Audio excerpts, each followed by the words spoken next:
एक जंगल में एक शेर रहता था। वह बहुत ही दुष्ट प्राणी था और जंगल के सभी जानवरों को वो परेशान किया करता था। एक दिन शेर और अन्य जानवरों के बीच एक समझौता हुआ।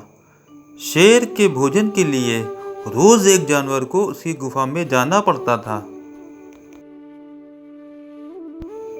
शेर की इस हरकत से सभी जानवर बहुत परेशान थे। एक दिन एक खरगोश की बारी आई। इस बार शेर के भोजन के लिए खरगोश को शेर की गुफा में जाना था, लेकिन खरगोश बहुत ही चतुर था।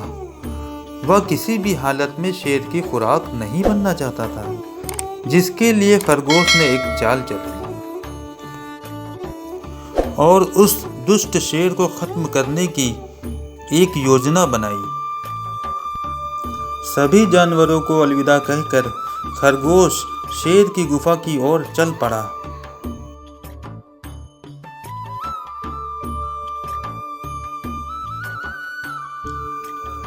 खरगोश जानबूझकर बहुत देर से शेर के पास पहुंचा। अब तक शेर के भोजन का समय बीत चुका था। उसे बहुत जोर की भूख लगी थी, इसलिए शेर को खरगोश पर बहुत गुस्सा आया और उसने गरजते हुए पूछा, तुमने आने में इतनी देर क्यों कर दी? खरगोश ने बहुत ही नम्रता पूर्वक जवाब दिया, महाराज, मैं क्या करूं? रास्ते में मुझे एक दूसरा शेर मिल गया था और वो मेरा पीछा करने लगा। महाराज, मैं बहुत मुश्किल से पीछा छुड़ाकर आपके पास आया हूँ। शेर ने उससे कहा, दूसरा शेर? वो भी इस जंगल में? खरगोश बोला, हाँ महाराज, दूसरा शेर। मैं जानता हूँ कि वो कहाँ रहता है। आइए आप मेरे साथ चलिए, मैं आपको दिखाता हूँ। खरगोश की बात सुनते ही शेर तुरंत उसके साथ चल पड़ा।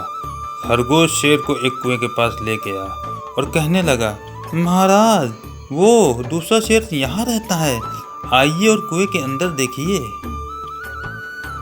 शेर ने कुएं में झांक कर देखा। पानी में उसे अपनी ही परछाई दिखाई दी।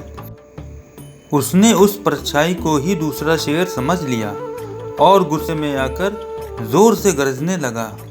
उसने देखा कि कुएं का शेर भी उसकी ओर देखकर दहाड़ रहा है। तब शेर अपने गुस्से पर काबू ना पा सका और कुएं में छलांग लगा दी। छलांग लगाते ही शेर पानी में डूब गया और उसकी मौत हो गई। इस तरह खरगोश की चतुराई से एक दुष्ट शेर का अंत हो गया। तो बच्चों, इस कहानी से हमें ये शिक्षा मिलती है कि बुद्धि ताकत से बड़ी होती है।